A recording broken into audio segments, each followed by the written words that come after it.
Jangan lupa untuk subscribe YouTube channel Metro TV News dan nyalakan notifikasinya. Berbagai pihak menggencarkan rapid test atau tes cepat sebagai langkah screening awal COVID-19.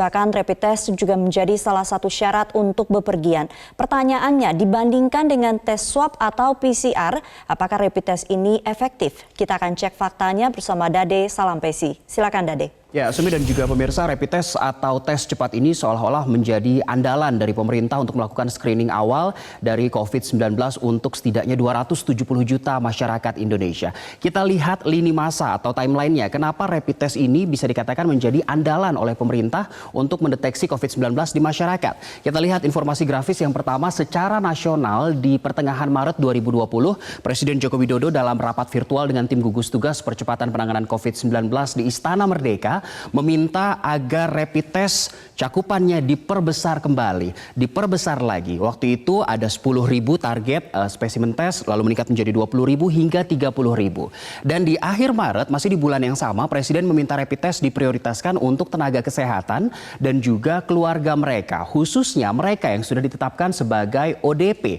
Dan juga Presiden kembali meminta gugus tugas dan juga pemerintah, unsur-unsur pemerintah untuk meningkatkan kembali kapasitas tes khususnya rapid test ini, pemirsa. Ini secara nasional di 19 Maret dan 30 Maret 2020. Secara regional di masing-masing provinsi, kita lihat tanggal 4 April 2020, Gubernur Jawa Barat menyebutkan bahwa Jawa Barat secara ideal berdasarkan pola hitung-hitungan seperti Korea Selatan, Jawa Barat setidaknya membutuhkan 300.000 alat rapid test. Diungkapkan oleh Ridwan Kamil, apabila mereka sudah memiliki 300.000 alat rapid test yang dinilai angka ideal ini, maka setidaknya masing-masing kota dan kabupaten di Jawa Barat yang jumlahnya mencapai 27 kota dan kabupaten, masing-masingnya akan mendapatkan 10.000 alat rapid test. Namun ternyata saat ini Jawa Barat hanya memiliki 60.000 alat rapid test. Di 14 April 2020, Jawa Timur lebih menggencarkan rapid test ini dengan sistem jemput bola. Petugas kesehatan mendatangi titik-titik keramaian untuk melakukan rapid test secara random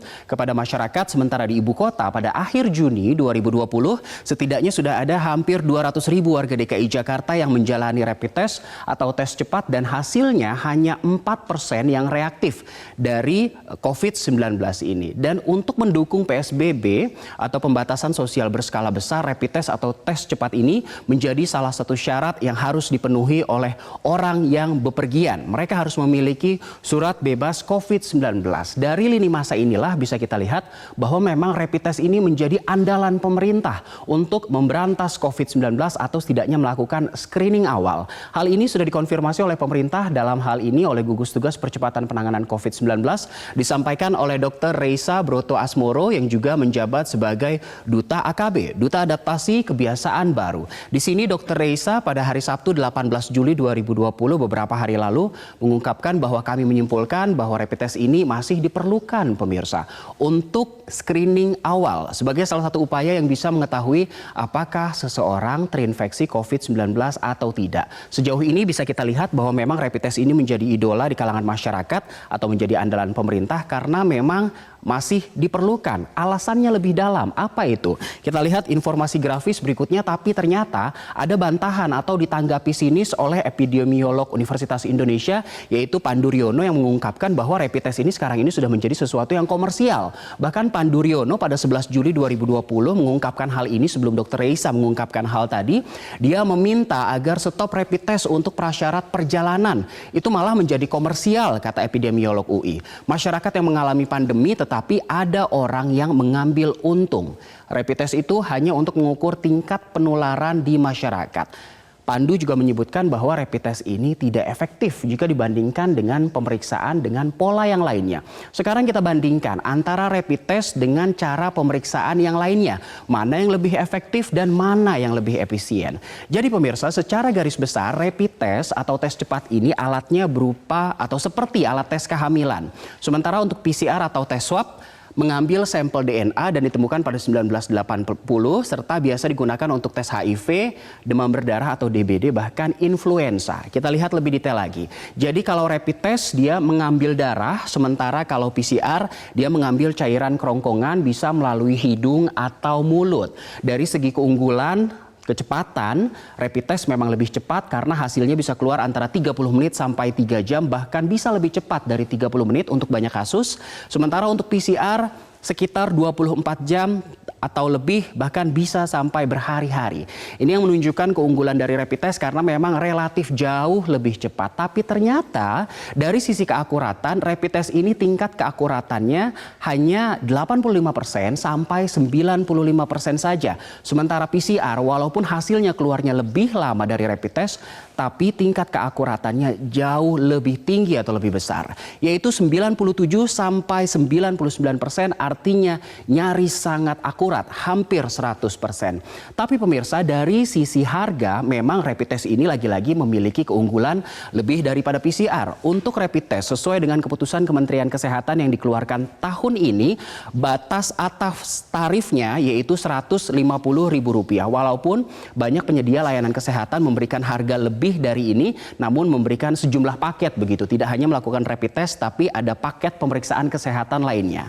Sementara untuk PCR memang belum ada aturan baku yang mengatur tarif batas bawah ataupun batas atas dari pemeriksaan PCR ini, tapi dari data yang kami himpun, jumlah atau harga dari PCR ini berkisar antara Rp1,5 juta sampai Rp3,5 juta. Kita sudah lihat sejumlah perbandingan keunggulan dan juga kelemahan dari rapid test dan juga PCR. Dari segi kecepatan hasilnya keluar, memang rapid test lebih cepat, tapi dari segi keakuratan ternyata PCR lebih cepat. Sebagai penutup, kita mengambil pernyataan dari Dr. Reisa Broto Asmoro, kali ini atribusinya sebagai tim komunikasi gugus tugas percepatan penanganan COVID-19. Dr. Reisa meminta kepada masyarakat untuk rajin melakukan pemeriksaan dini, baik itu rapid test maupun PCR, karena rutin periksa diri sama dengan membantu pencegahan COVID-19. Dr. Reisa mengatakan pada 18 Juli tanggung jawab tersebut dapat kita wujudkan dengan salah satunya yang paling penting adalah rutin memeriksakan diri. Bisa dengan rapid test dan kemudian dilanjutkan dengan swab test apabila diperlukan. Jadi ditegaskan kembali oleh Dr. Reisa bahwa rapid test ini hanya sebagai screening awal, artinya pada saat Anda melakukan rapid test dan hasilnya reaktif, maka Anda harus melanjutkan pemeriksaan ke tingkat yang lebih tinggi, yaitu PCR. Dan memang pemerintah mengakui bahwa lebih memilih rapid test untuk dilakukan secara massal karena memang tarifnya yang jauh lebih murah. Kalau Anda bagaimana? Lebih memilih rapid test atau PCR? Saya kembalikan ke Sumi. Baik, terima kasih Dade Salam Tesi untuk pemaparan faktanya dalam fact check kali ini.